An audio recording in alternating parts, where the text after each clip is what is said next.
Bienvenidos al podcast Expert Talks. Soy Leo Jiménez, CEO de Go4Click y me apasiona el mundo de la innovación y el aprendizaje. Quiero acercarte conversaciones breves con referentes de la industria para inspirarte a expandir tus propias fronteras.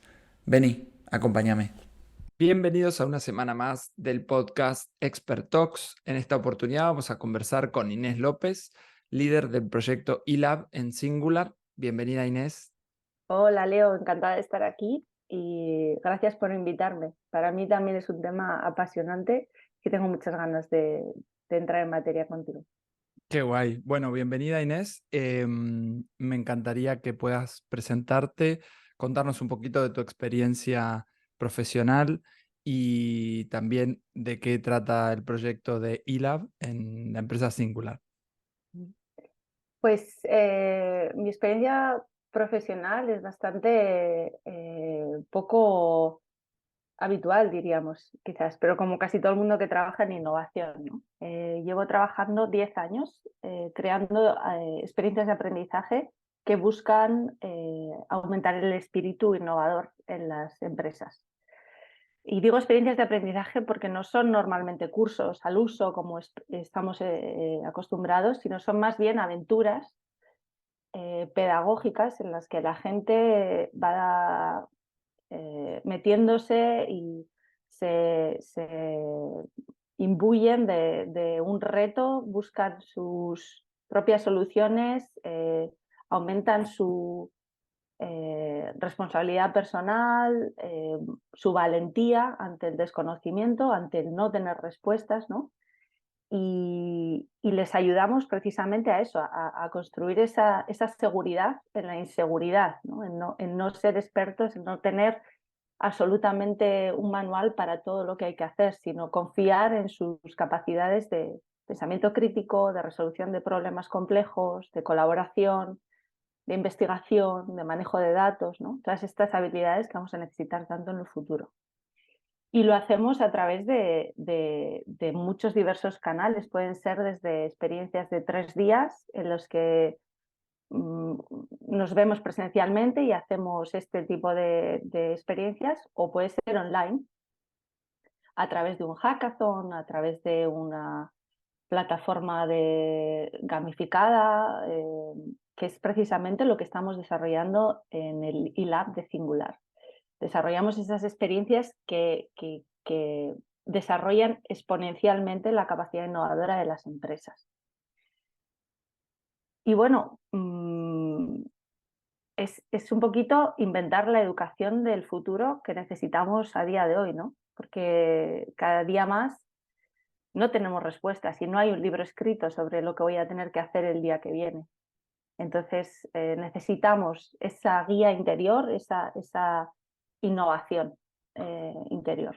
No sé Total, si ¿y es... qué diferente el approach que propone Singular, ¿no? Desde crear este área de tipo este laboratorio que no tiene una hoja de ruta a priori muy definida y que justamente en sus funciones está explorar para encontrar oportunidades diferentes, maneras distintas de hacer las cosas y de ayudar a sus clientes, ¿no? Definitivamente, sí, sí. Totalmente, es un reto apasionante. Entonces, yendo un poco a materia de la gestión del error, la verdad que me parece, como comentaba recién, un tema poco trabajado o no muy bien abordado, digamos, la gestión del error. Mm. Y me permito hacerte la primera pregunta, ¿no? ¿Cómo crees que las organizaciones en general tratan y abordan el tema del error, de equivocarse, de arriesgar para conseguir resultados nuevos? Mm, mm.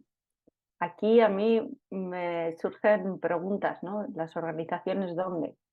¿Y las organizaciones como quién? ¿La dirección o la plantilla, la gente más de a pie, la que están en contacto con el consumidor? O sea, me genera como muchas preguntas tu pregunta.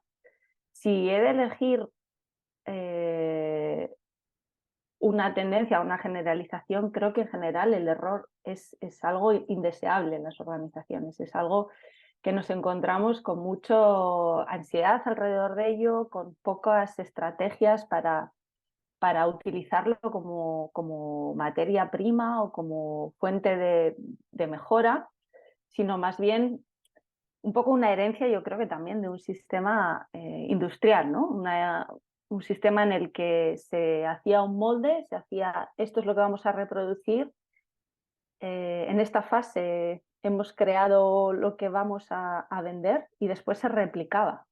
Y en esa fase de replicación lo que se buscaba era reducir el error al máximo y optimizar procesos. Y hemos sido educados en esa mentalidad por la escuela. Se nos ha dado libros donde está escrito lo que después íbamos a escribir en exámenes, por lo que íbamos a ser medidos. Entonces, las organizaciones forman parte de esa sociedad y por lo tanto está imbuido de ese aversión al fallo. No voy a decir miedo, pero sí, en principio no es algo deseable, no es algo que suene como cuáles son los beneficios y las ventajas, ¿no? ¿Qué saco yo de cometer un error realmente? Cuando si lo hago bien, estoy en la seguridad de estoy haciendo bien mi trabajo. Total. Y asociado a la cultura de aprendizaje, ¿somos conscientes del impacto que el no tratamiento correcto del error tiene en la cultura de aprendizaje cuando aprender significa acumular errores? Mm. Yo creo que hay una intuición general, y aquí estoy dando mi versión un poco sesgada, por supuesto, con la oreja muy pegada quizás a ver cómo son las reacciones, pero sí que hay una intuición, eh, la gente por naturaleza somos innovadores y tú si le das a alguien una hoja en blanco y le das una tarea, va a querer buscar su forma de hacer las cosas. Un niño de 4 años no te va a preguntar ¿y cómo lo hago? No te va a decir dame un libro sobre cómo, o dónde está el manual, o necesito un curso, ¿no? Para pintar un dibujo. Van a empezar a dibujar e intuitivamente van a ver cómo queda, se van a alejar, se van a acercar, se van a pintar una parte más, van a probar. El instinto humano es aprobar, pero se nos educa para pensar muchísimo más antes de actuar, ¿no? A través de sistemas pues de educación, pero muchas veces podríamos llamarlos hasta de coerción, o se nos ata de manos y pies. Mira, yo he tenido en mi experiencia como docente bastantes alumnos con déficit de atención o ADHD o como lo quieras llamar, pero bueno, que para mí en realidad son como los hackers de este sistema educativo, porque por alguna razón estos sistemas de coerción o de pensar tanto antes de actuar no funcionan con ellos y con ellas, ¿no? Y luego, o casualidad, esa gente resulta que, no sé, hace poco vi una estadística y no sé, un altísimo tanto por ciento de ellos acaban siendo emprendedores o acaban siendo fundadores de startups. Eh, entonces, para mí, el probar, el no tener miedo a esa hoja en blanco y a ver cómo lo voy haciendo yo, el no compararte o buscar el estándar o buscar el molde ese de la sociedad industrial, tiene una relación muy directa a la innovación, a querer, a crear cosas nuevas, ¿no? Porque no te detiene ese estará bien o mal. Cuando nosotros el error lo vemos, como tú decías hace un ratito, ¿no? Como algo evitable, muchas veces nos acercamos a los procesos de aprendizaje con un enfoque poco probable, por decirlo de alguna manera, ¿no? Es decir, no es improbable que vaya a ocurrir un aprendizaje si tú no te arriesgas a probar lo que hoy no sabes, ¿no? Entonces, veo ahí una tensión continua entre estos mecanismos de control basados en estos modelos de acierto y eficiencia, ¿no? Mm, mm, Y del otro lado, cómo nos van coartando esta expresión artística, por decirlo de alguna manera, o mm, creativa, que tenemos los seres humanos, pero al final, en lo concreto, eso en lo conceptual y suena genial. En lo concreto, las personas no aprenden todo lo que pudieran aprender porque tienen una dificultad de gestionar sus propias emociones cuando fallan Mm, y el impacto que la organización mm, te genera, ¿no? Alrededor tuyo, de tu performance y todo esto, ¿no? Entonces, a claro. mí a veces me parece que no está bien, o sea, no es coherente el enfoque de aprendamos, aunque ni siquiera se llama así, se llama formémonos, Mm, siguiendo con el modelo, exacto. formémonos, tengamos forma todos iguales, ¿no? No Ujú, aprendamos, descubramos nuestras propias virtudes, sino mm, seamos parte de un molde, mm, moldeémonos mm. y al mismo tiempo esta incapacidad o esta dificultad de realmente dar rienda suelta a lo que un proceso de aprendizaje requiere, que al final es soltar lo conocido para ir en búsqueda de lo que no conozco, ¿no? Mm, mm. Y ahí introduces, totalmente de acuerdo, introduces un concepto que es el del riesgo, ¿no? Porque el error conceptual y sin consecuencias no tiene por qué asustar, ¿no? Es como todo el mundo lo entiende como una parte normal de probar. De hecho, Edison dijo aquello famoso, ¿no? De no he fallado, he encontrado 999 formas de no hacer una bombilla, ¿no? O sea, dejando entrever que hacía falta todos esos fallos para llegar a la bombilla y que en sí mismo un fallo es un éxito. Es decir, vale, esta forma no funciona, ¿no? Y la gestión de ese riesgo, creo, en las organizaciones quizás es más interesante que la gestión del fallo, yo creo. Y aquí sí que podemos hablar un poquito de ejemplos que yo he visto que funcionan o que cambian un poquito, hacen de transición en esa mentalidad aversa al fallo, buscando la mentalidad experta, reproduciendo modelos en lugar de produciendo nuevos modelos, a una cultura de innovación que experimenta, que explora, que haya nuevas formas y nuevas vías y productos. Y una de ellas yo creo que es fallar en pequeño. Esto probablemente a los siguientes no les suene nada nuevo. Se trata de procesos iterativos en los que fallas cuanto antes, en pequeño, con poca inversión, con productos que no han requerido de grandes recursos para desarrollarse. Los testeas con un público seleccionado y rápidamente puedes darte cuenta de si funciona o no funciona y qué deberías cambiar para que funcione, ¿no? Cuando es mínimo, en lugar de cuando ya has desarrollado todo el producto. Eh, Esto es el fundamento del Lean, de la metodología Lean, y ha funcionado muchísimo en desarrollo de producto digital. Y yo creo que hay muchas áreas que se podrían beneficiar de esto, desde, no sé, o sea, estoy pensando ahora en clientes que tenemos, abogados, ¿no? Que trabajan con temas de normativa, legislación y lo que tardan en generar eh, sus alegatos o sus informes, cómo es de productivo verles utilizar simplemente di en una frase lo que vas a decir en ese alegato de 30 páginas. Envíasela al responsable de área, que te dé luz verde o luz roja, ¿no? O sea, y ven aumentada su productividad y su colaboración increíblemente. Yo creo que eso es un principio, lo de trabajar iterativamente y de pequeño a más grande es una de las grandes fomenta, que fomenta la cultura de tomar riesgos, ¿no? Porque a nadie le cuesta tanto fallar en pequeñito.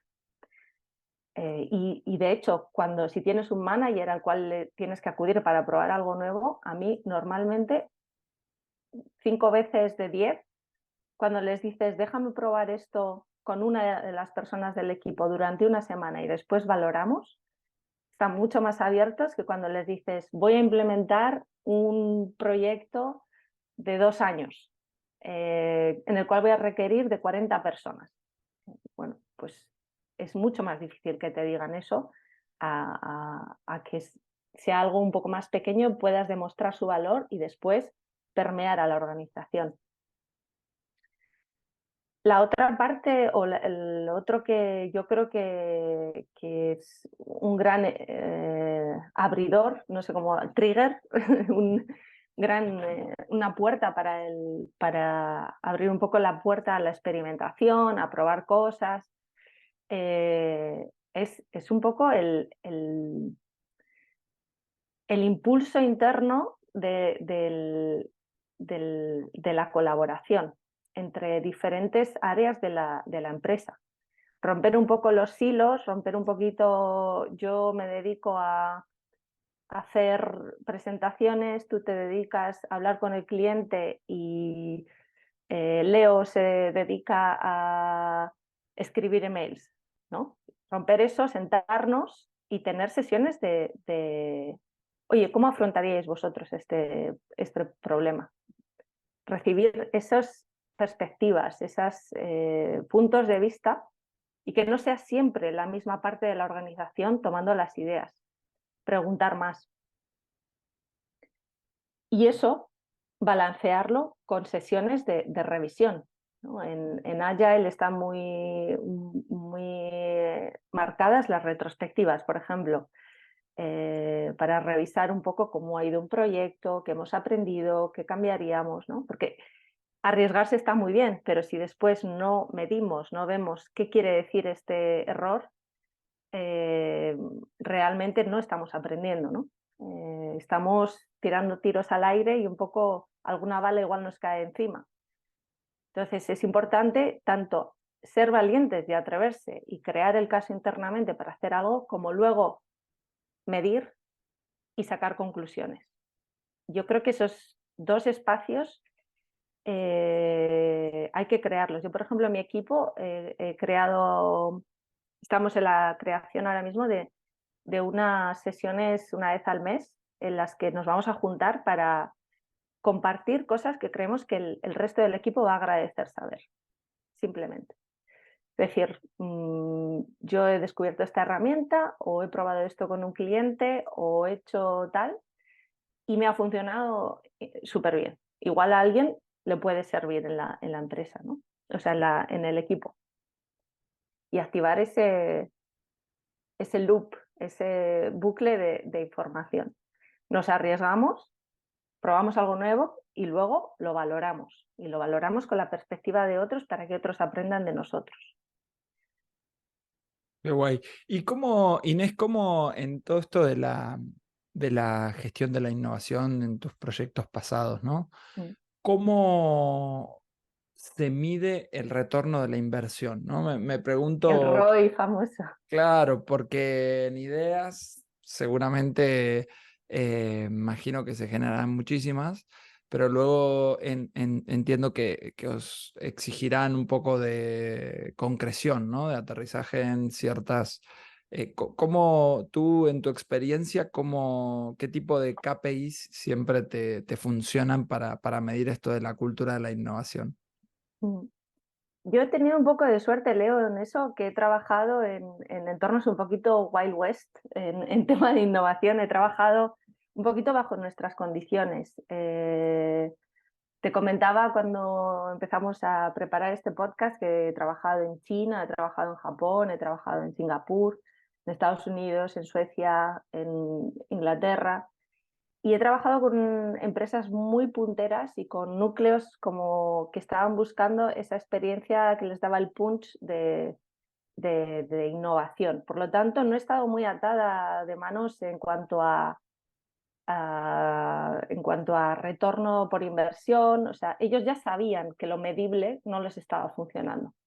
O sea, ellos ya saben que, vale, esta formación nos va bien para unas cosas o que esto nos va bien, pero no acabamos de ver que la gente tome iniciativa dentro de la empresa. No acabamos de ver esa valentía, esa responsabilidad personal, ese chispa que queremos, ¿no? Entonces, mis briefs siempre han sido bastante en plan, oye, queremos probar.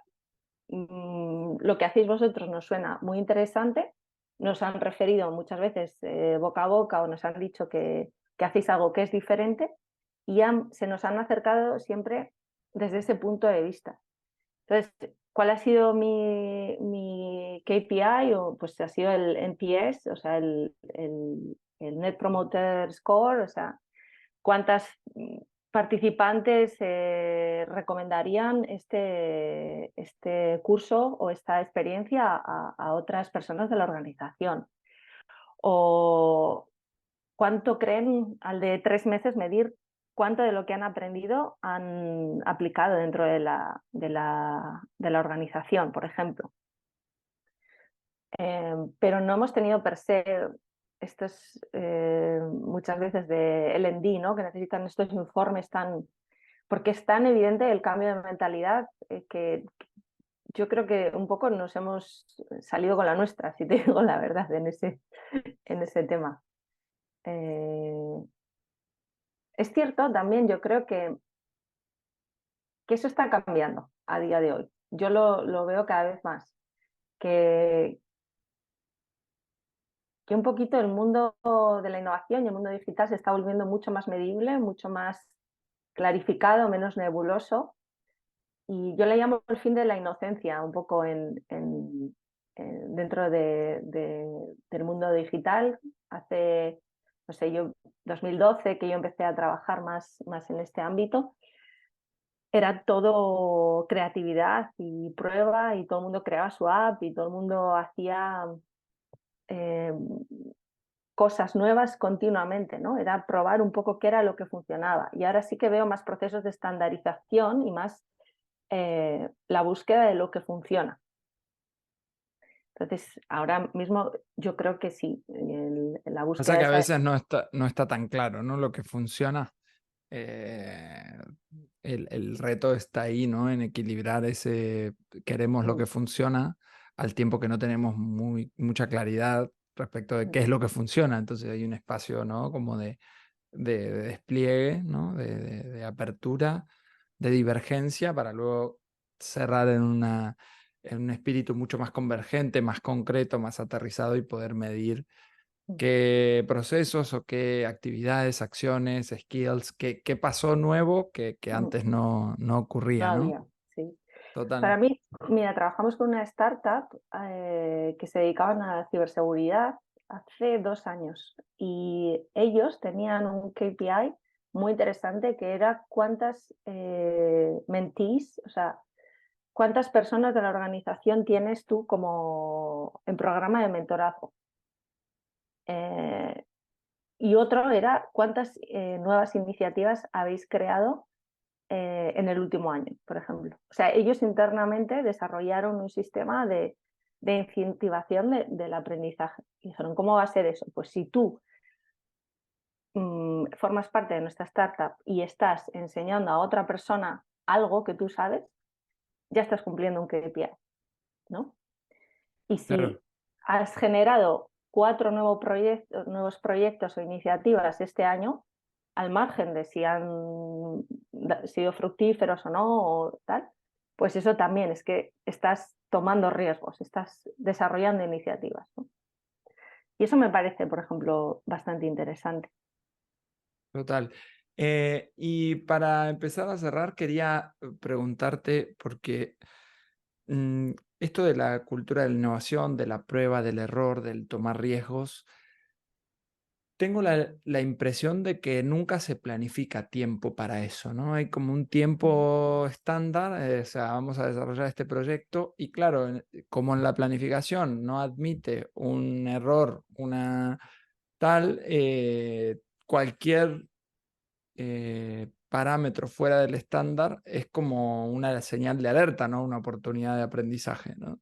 Entonces, ¿qué rol crees tú que tiene la planificación de este proceso iterativo con cierto margen? Porque al final, como estamos descubriendo algo, no tenemos claridad, y no deberíamos ser, ¿no? Todos los rígidos que solemos ser cuando planificamos. No, no. Y de hecho yo me estoy encontrando este reto ahora mismo con la planificación a partir del verano hasta el invierno, que yo le llamo buffer, creo que en Scrum se llama Slack, y es esa planificación que si tienes 10 unidades de tiempo, no están las 10 unidades de tiempo llenas hasta el final, sino que hay 8, Y 2 es el buffer para imprevistos, para, digamos, el cliente que te llama y te dice necesito esto para allá o eso. Y que si no se dan imprevistos, tú tengas proyectos ahí un poquito que puedas tirar de ellos, que no tengan plazos tan rígidos y que puedas dedicar ese tiempo, ¿no? El efecto pull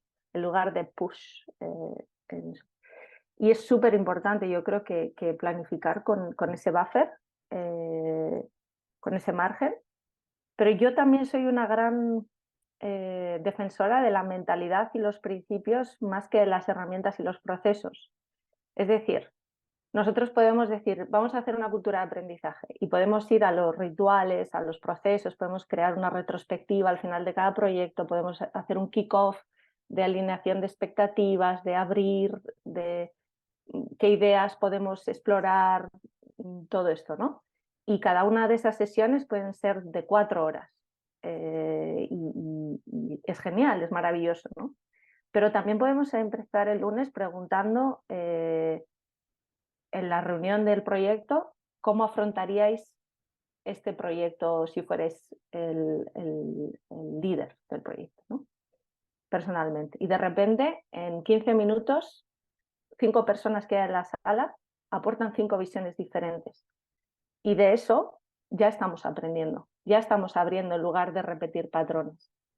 Y de la misma manera, el viernes, en lugar de hacer 4 horas de retrospectiva, podemos preguntar en el próximo proyecto qué harías diferente, ¿no? Y de 5 personas que están allí, que lo han vivido, tenemos de repente 5 formas diferentes de mejorar ese proceso. O sea que yo creo que también un poquito las acciones tienen que ir acorde un poco con el tiempo, con el proyecto, pero nunca hay que perder ese aprendizaje. O sea, aunque sea porque te estés tomando una copa de celebración de se acaba el proyecto. Oye, ¿qué es lo que más os ha gustado de este proyecto? ¿O qué repetiríais? ¿En qué hemos brillado? ¿No? Y llevarte ese aprendizaje. Son conversaciones que hemos tenido los seres humanos desde siempre, pero que por esa industrialización, esa productividad, se pierden. Y yo creo que están muy bien los rituales, están muy bien las metodologías, porque nos recuerdan, pero realmente lo tenemos todos en nuestro ADN, en esas conversaciones informales. Y es un poquito escuchar a ese necesidad de explorar la hoja en blanco nosotros solos y a esa inteligencia que tenemos de todos somos capaces de darnos cuenta cómo lo haríamos mejor y habilitar esa conversación. Total, totalmente. Para cerrar, Inés, primero quiero agradecerte la generosidad para sumarte en este A ti. episodio, a este podcast y dejarte el micrófono para que cierres con lo que quieras, con una reflexión, con una invitación a pensar, con lo que te parezca. Uy, una hoja en blanco, ¿eh? Para que pinte en ella. A mí me gusta mucho el concepto de Amy Edmondson de seguridad psicológica porque precisamente toca un poco lo que comentabas tú de la dimensión emocional del fallo, ¿no? Cualquier metodología y herramienta es una maravillosa ayuda al fallo, pero si el miedo o la vergüenza o las presiones del grupo o las presiones eh, son demasiado fuertes, es muy difícil adoptar esa herramienta.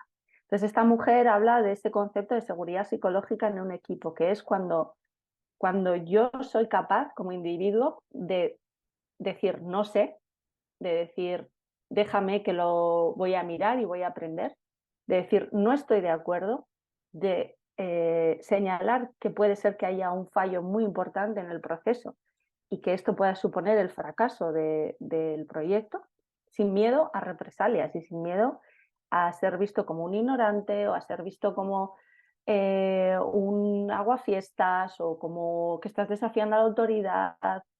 Y esto es una habilidad, si hay algo que quiero recomendar a los oyentes es que lean sobre seguridad psicológica.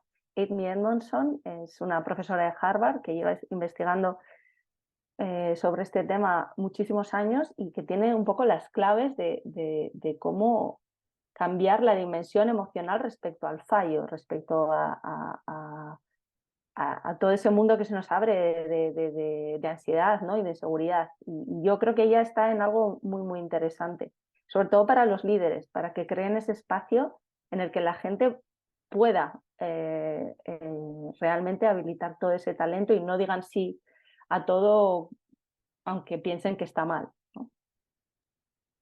Muchas gracias, Inés. A ti, Leo.